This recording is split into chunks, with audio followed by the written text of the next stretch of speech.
8ஆம் கேள்வி பாருங்க. என்னவா? குட்டிகள் ஏகமபி ஒன்றாக இருக்கும் போது அவற்றுக்கிடையில் விற்சுருள் வைக்கப்பட்டு நெருக்கப்பட்டு அவை ஓய்வில் இருந்து விடுவிக்கப்படும் போது விற்சுருள் குட்டிகளை விலத்தி தள்ளுகின்றது. போது 0.75 கிலோகிராம் துணியுடைய குட்டி ஏ ஆனது இடம் நோக்கி கிடையுடன் 30 பாகை சாய்ந்துள்ள தளம் வழியே இயங்குகின்றது. அதேவேளை 0.25 கிலோகிராம் துணியுடைய குட்டி பி வலப்பக்கமாக 3 மீட்டர் பெர் செகண்ட் இயங்குகின்றது. உராய்வு புறக்கணிக்கத்தக்கது. சரிவு வழியே குட்டியே வழிக்கு செல்லக்கூடிய அதிகூடிய தூரம் டி. டிக்கு சரியான பெருமாள். இப்ப என்ன நடக்குதுன்னா, ஒரு ஸ்பிரிங்கில அமர்த்தி வச்சிருக்க. இது 30 பாக சாய்வில் இருக்குது. இப்ப 2 திணிவு ஒரு ஸ்பிரிங்குக்குள்ள அமர்த்தி வைக்கப்பட்டிருக்கு. ஆரம்பத்துல 2 ஓய்விலான இருக்கு. ஏ திணிவு 0.75 கிலோகிராம், இது 0.25 கிலோகிராம். ஆரம்பத்தில் ஓய்வில் இருக்குது இல்லையா? இது ஆரம்பத்தில் ஓய்வில் இருக்குன்னா ஆரம்ப உந்தம் 0. மொமெண்டம் வந்து 0. இப்ப இது விட்டோன்னு என்ன செய்யுது? இது 3 மீட்டர் பெர் செகண்ட் போதாமா? இது பி. பி வந்து 3 மீட்டர் பெர் செகண்ட் போகுதுண்டா இந்த பக்கத்தால ஒரு மொமெண்டம் வந்துட்டு உந்தம் வந்துட்டு. என்ன உந்தம்? 0.75 நியூட்டன் செகண்ட் உந்தம். மொமெண்டம் வந்து 0.75. என்ன திணிவு தடவை தானே, மேஸ் இன்டு ஸ்பீட்.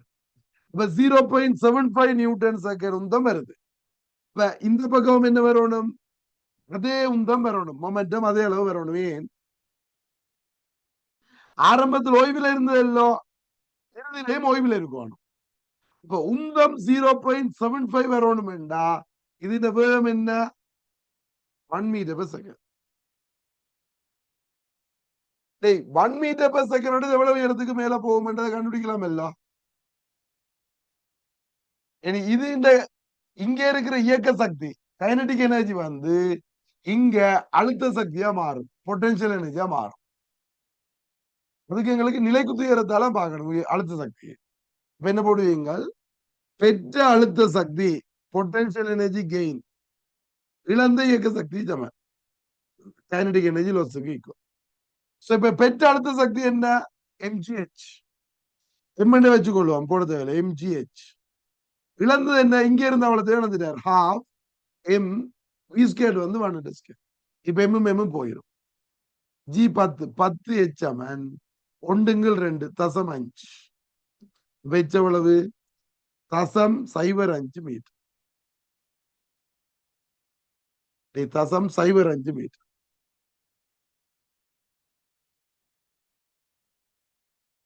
இது எச்.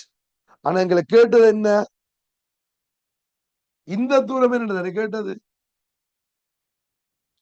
இப்ப நீங்க sin 30 எழுதினா என்ன வரும்? sin 30 அரை h/d. இது 0.05 எவ்வளவு? சரி போட்டுருவாங்க. அரை சமன் 0.05 டி. அப்ப டி எவ்வளவு? 0.1 மீட்டர். அப்ப டி இந்த பெருமானம் 0.1 மீட்டர். 4வது.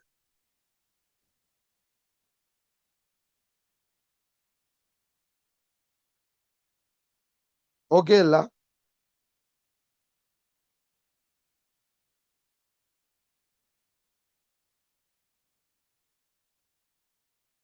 அடுத்தது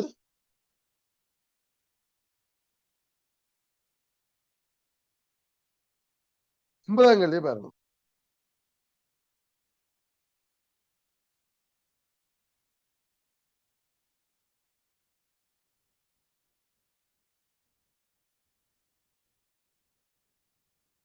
என்னவா? நிறை டபிள்யூஐயும் ஆரை ஆரையும் உடைய உருளை உயரம் r/2 உடைய படியை தாண்டி உயர்த்துவதற்கு இப்படி ஒரு படியை தாண்டி உயர்த்தணும். இதன் நிறை வந்து டபிள்யூ இங்க இருக்குது. ஓகே, இது r/2.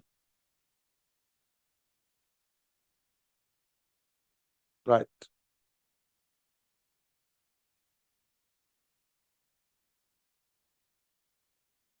உருளையின் உச்சியில் கிடையாக விசை எஃப் வந்து பிரிவைக்கப்படுது. இந்த இடத்துல எஃப் விசை. இப்ப இந்த எஃப் இழிவு பெறுமதி என்ன கேட்கிறார் இல்லையா? இப்ப என்ன காணுவீங்க? இப்ப இதுல என்ன நடக்கணும்டா, இந்த பாயிண்ட் பற்றி இது இங்கால திரும்பணும்.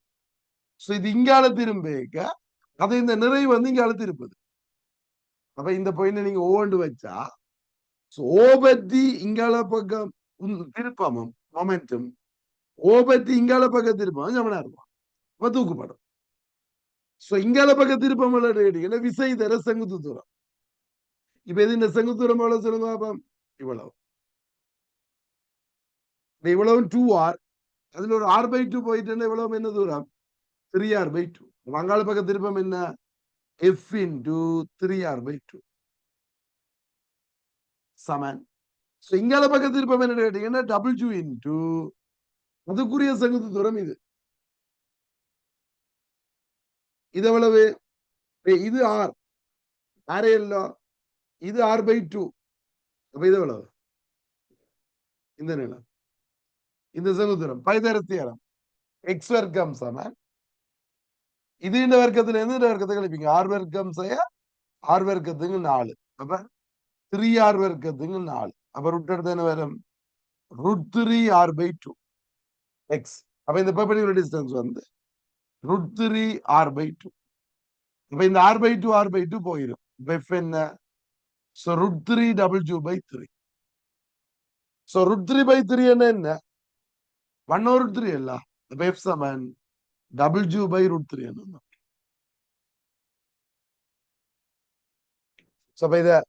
மேல தூக்குறதுக்கு தேவையான இழிவு விசை என்ன? w/√3. என்ன இதுல விசை கொடுத்து இங்கால திரும்பம் ஓ பற்றி இங்கால திருப்பமும் இங்கால திருப்பமும் என்னவா இருக்கணும்? சமனா இருக்கும்.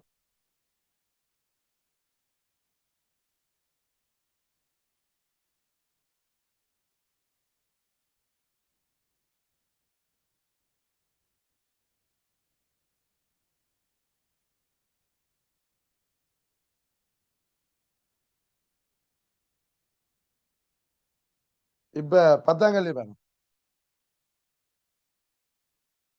என்னவாம்? உருவானது 0.1 கிலோகிராம் துணிவுடைய துணிக்கு ஒன்றின் இடப்பெயர்ச்சி நேரத்துடன் மாறுபடுவதை காட்டுகின்றது. t சமன் 2 செகண்டில் துணிக்கையின் கணத்தாக்கு. இதுல நேரம், இதுல இடப்பெயர்ச்சி.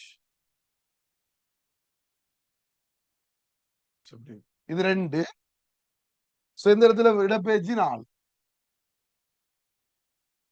இப்ப எனக்கு 2 செகண்ட்ல கணத்தாக்கு வேணும். கணத்தாக்குன்னா என்னத்துக்கு சமன்? கணத்தாக்கு உந்த மாற்றத்துக்கு சமன் இல்லையா? விசை தர நேரம் போடலாம், விசை இல்லையங்கள்ட்ட உந்த மாற்றம் போடலாம். அப்ப இறுதி உந்தம் என்ன சொல்லுவாப்பம்?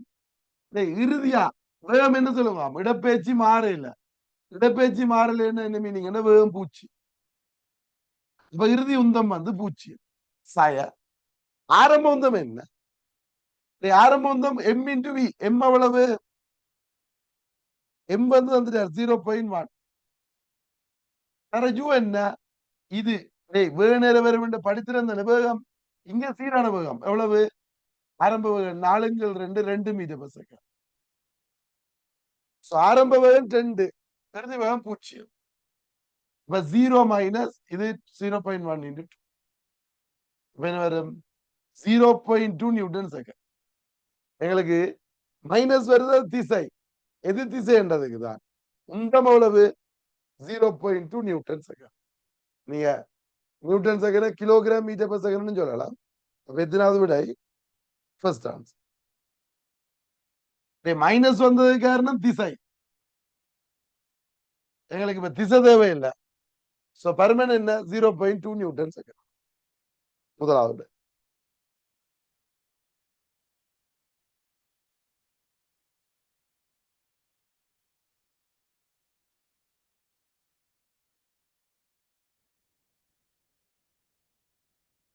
அடுத்தது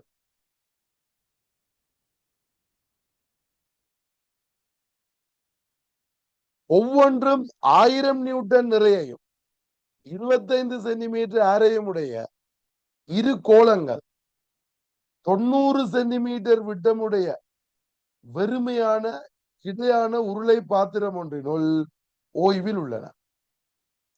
பாத்திரத்தின் தொடுகையில் உள்ள புள்ளிகள் ஏகம பி மற்றும் சியில் உள்ள மருதாக்கங்கள் ஆர்ஏ ஆர்பி ஆர்சி என்னது காட்டலாம். இப்ப விசைகள் என்ற சமநிலை கேட்கிறார் பாவம். இப்ப இப்படி இதுல ஒரு உருவம் கோலம் ஒன்று இதுலயும் தொடுவது இதுலயும் தொடுவது பிறகு இங்கால இன்னொரு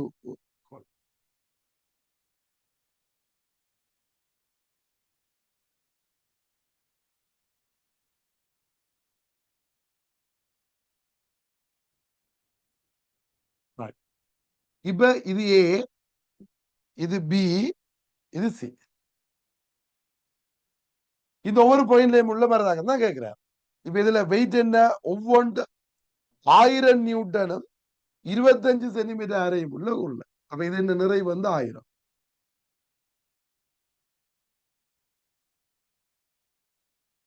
இது நிறையும் 1000. இனி அடுத்த மருதாக்கங்களை குறிச்சிங்களா எப்படி வரும்னு கேட்டீங்கன்னா இந்த இடத்துல இருக்கிற மருதாக்கம் கிடையா இருக்கு R1. இதுல இருக்கிற மருதாக்கம் இப்படி நேர மேல இருக்கு R2. இதுல இருக்கிற மருதாக்கம் இப்படி கிடையாது. இதை விட இன்னொரு மருதாக்கம் இருக்குன்னா இந்த இடத்துல இதுல இருக்கிற மருதாக்கம் எப்படி இருக்கும் இந்த கோலத்துக்குரியது இங்க இருக்கும் இந்த கோலத்துக்குரியது இங்க.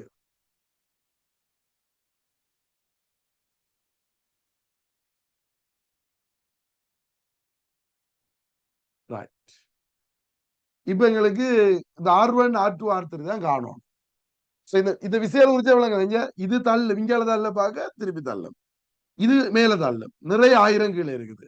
இது இந்த நிறை இது இந்த விசை இது ரெண்டும் இது இதை தள்ள அதை தள்ளும் R4 சமணமே இருப்பாங்க சார். இப்ப என்ன செய்வோம் இப்ப என்ன சொல்ற ரெண்டு டைம் விட்டம் 25 எல்லோ ஆரை இது 90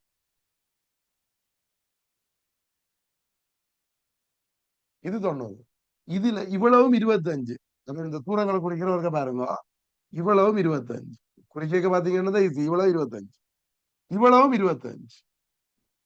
இப்ப மிச்சமா இருக்கிற இந்த மிச்சம் இவ்வளவும் எவ்வளவு 25 25 50 90ல 50 போயிட்டு எவ்வளவு 40 இவ்வளவு 40. ஓகே இவ்வளவு 50 25 25 50 இது 50 இது 40 இது எவ்வளவு 30 விளங்குது. இது 30 இது 40 இது 50. இப்ப இந்த கோணத்தை நான் தீட்டான்னு குறிச்சேன்டா இங்க இந்த கோணம் தீட்டா. இப்ப இந்த கோலத்தை பொறுத்த மட்டும் மேலாக்குற விஷயம் கீழாக்குற விஷயம் ஜவனா இருக்கணும் இல்ல. இந்த கோலத்தை பொறுத்த மட்டும் மேலாக்குற இப்ப நான் இந்த R4க்கு 2 கூறு போடலாம். இந்த R4க்கு என்னென்ன கூறு போடுவீங்க விசை கூறு கூறு பிரிச்சுறாங்க எப்படி போடுவீங்க இந்த R4க்கு பதிலா இந்த இடத்துல குறிக்கிறேன் இப்படி ஒரு கூறு என்னது R4 cos theta. இங்க பிரிக்கணும் சரி இங்கே பிரிக்கிறேன் கூறு பிரிக்க இங்க பிரிக்கணும் எந்த இடத்துல லைக் பண்ணு இந்த இடத்துல எல்லாம் இந்த இடத்துல பிரிக்கிறேன் இப்படி ஒரு கூறு R4 cos theta இந்த கூறு R4 sin theta.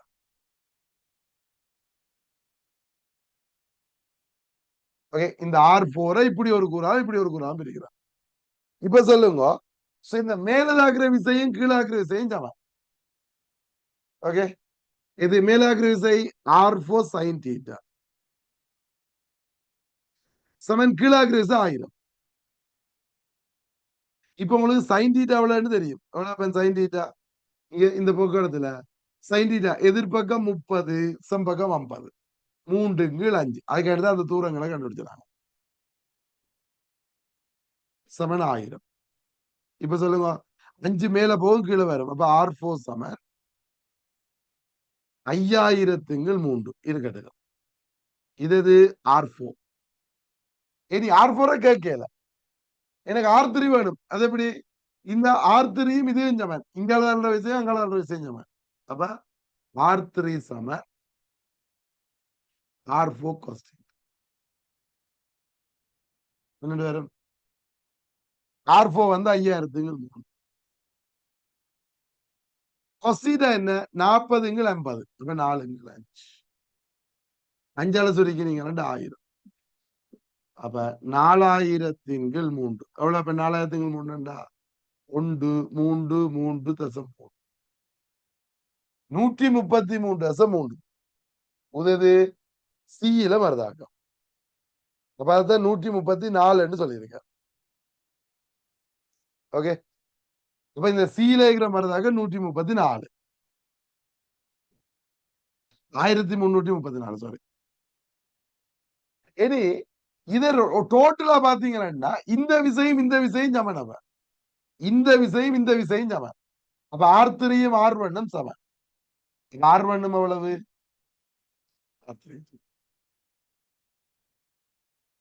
இனி கீழே தாக்குற விசை என்ன? இதுல ஒரு 1000, இதுல ஒரு 1000. வேற விசை இருக்கோ கீழே தாக்குறதுக்கு? இல்ல. கீழே தாக்குற விசை 1000. அதை இந்த R2 சமப்படுத்து. 2 R2. அப்ப R2 எவ்வளவு? 2000. என்ன? கீழே தாக்குற விசை மேல தாக்குற விசை. இதுல மட்டும்தானே மேல விசை கூடுபடுது. வேற இடத்துல இல்ல. R4 கேன்சல் ஆயிரும் தொகுதியா பாக்க. இப்ப கீழே தாக்குற விசை 2000, மேல தாக்குற விசை 2000. R2 வந்து 2000. இப்ப எத்தனாவது விடை? முதலாவது விடை.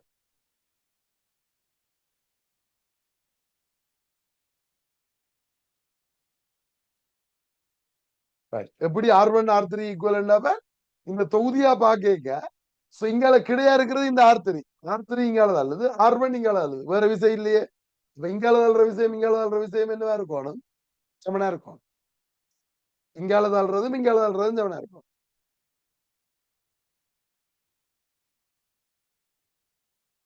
ஓகே,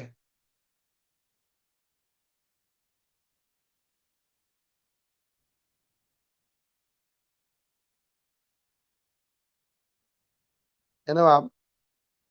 உருவில் 6 மீட்டர் திணிவுடைய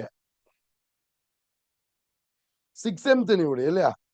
6M திணிவுடைய ஆப்பு 8.4 மீட்டர் ஆரையுடைய ஒப்பமான அரைவட்ட பள்ளம் ஒன்றை கொண்டுள்ளது. இத்திணிவு ஒப்பமான கிடையான மேற்பரப்பில் வைக்கப்பட்டுள்ளது. எம் திணிவுடைய சிறிய குட்டி பி பள்ளப்பகுதியின் கிடையான அறைக்கு நேரே பிடிக்கப்பட்டு விடுவிக்கப்படுகிறது. குட்டி இப்பள்ளத்தின் ஆகவும் தாழ்ந்த தானத்துக்கு வரும்போது பெரிய திணிவின் வரும்.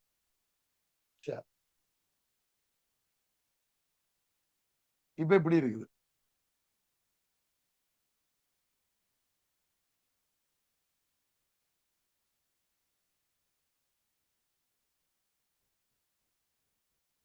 இதுல இருந்து ஒரு குட்டியை விடுவிக்கிற. இப்ப இதை விடுவிச்சு இது கீழே வரைக்குள்ள இந்த இடத்துக்கு வரைக்குள்ள இந்த பெருசு இந்த வேகம் என்னன்னா கேள்வி.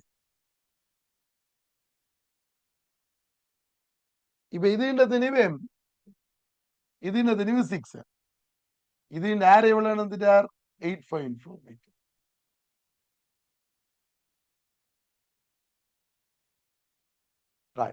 இப்ப இது கீழே வரைக்குள்ள இது இந்த வேகம் என்ன கேள்வி. இப்ப இது கீழே வருது. நான் இன்னொரு படத்தை கீறேன்.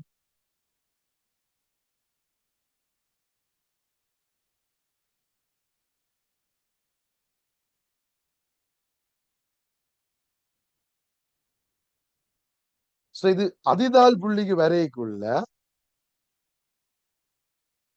பெரிய திணிவுண்ட வேகம் என்னன்னு வேணும். இப்ப இது கீழே வரைக்கும் இதுக்கு ஒரு வேகம் இருக்கும். இதுக்கு ஒரு வேகம் இருக்கு. எந்த பக்கம் இருக்கும்னு சொல்லுங்க. டேய் இந்த இடத்துல இருந்து வச்சு விடுக்க, இந்த இடத்துல வச்சிருக்கேங்க உதுண்ட ஆரம்ப உந்தம் என்ன? ஆரம்ப மொமெண்டம் என்ன? Initial momentum. ஆரம்ப உந்தம் என்ன? பூச்சி. ஆரம்பத்துல உந்தம் பூச்சியம் ஓய்வில் இருக்கு. அப்ப விசை ஏதாவது தொழிற்படுதுன்னு கேட்டா எஸ், விசை தொழிற்படுது. எப்படி? நிலைக்குத்தான். இது இந்த விசை நிலைக்குத்த எம்ஜி தொழிற்படுது. இப்ப நிலைக்குத்த வேகம் மாறும், இந்த மாறும். ஆனா கிடை திசையில ஏதாவது விசை தொழிற்படுதோ? கிடையா எந்த விசையும் இல்லை. என்ன? இப்ப கிடை திசையில விசை இல்லை என்றால் உந்தம் இப்பவும் கிடையா பூச்சியமா தான் இருக்கும். இதுக்கும் கிடையா உந்தம் பூச்சியமா இருக்கும். அப்ப கிடையா உந்தம் பூச்சியமா இருக்கணும் என்றா இதுகின்ற உந்தமும் இதுகின்ற உந்தமும் சமனா இருக்கணும். இப்ப பூச்சியம் வரும். விளங்குது? இப்ப இந்த திணிவு அங்கால போன இவர் இங்கால போகணும். அப்பதான் பூச்சியம் வரும். நான் இதுகின்ற வேகத்தை வி என்று எடுத்தேன்டா இதுகின்ற வேகம் 6v. அப்பதான் உந்தம் பூச்சியமா. ஓகே, இது இங்கால இயங்கினது அங்கால இயங்கும். இப்ப இது 6m திணிவு வியோட இயங்கணும். அப்ப எம் திணிவு 6v-யோட இயங்கும். ரைட். உந்த காப்பு விதியை போட்டேன். இனி சக்தி காப்பு விதியை போடுறேன். எப்படி? ஆரம்பத்தில் இருந்த சக்தியையும் இறுதியிலையும் பாருங்க. இது மேல இருந்து கீழே வந்திருக்கு. அப்ப இந்த திணிவு அழுத்த சக்தி ஒன்று இழந்திருக்கு. எல்லாம் என்ன போடுவோம்? பெற்ற இயக்க சக்தி இழந்தால் சக்தி. பெற்ற இயக்க சக்தி என்ன கேட்டீங்கன்னா இதுக்கும் ஒரு இயக்க சக்தி கிடைச்சிருக்கு, இதுக்கும் கிடைச்சிருக்கு. இதுக்கு கிடைச்சது என்ன? half into 6m into v square. இது இந்த இயக்க சக்தி half 6m v square. இதுக்கு ஒரு இயக்க சக்தி கிடைச்சிருக்கല്ലോ half m into 6v square. ரெண்டுக்கும் சேர்த்து கிடைச்ச இயக்க சக்தி சமன் இழந்த அழுத்த சக்தி என்ன? இது மேல இருந்து கீழே வருது mgh. h என்ன? 8.4 மீட்டர் கீழே வருது. இப்ப சொல்லுங்க, எல்லாத்துலயும் m போயிடும். இது 3v ஸ்கொயர். இது 6 36 36 ரெண்டாவது பீச்சிங்க என்ன வரும்? 18 அது 84. இது எவ்வளவு? 21. 21 v ஸ்கொயர் சமன் 84. அப்ப v ஸ்கொயர் எவ்வளவு? 4. எங்களை v தான் கேட்டவர். இந்த 6m என்கிற வேகம் தான் கேட்டவர். இப்ப 6m என்ற வேகம் 10 மீட்டர்.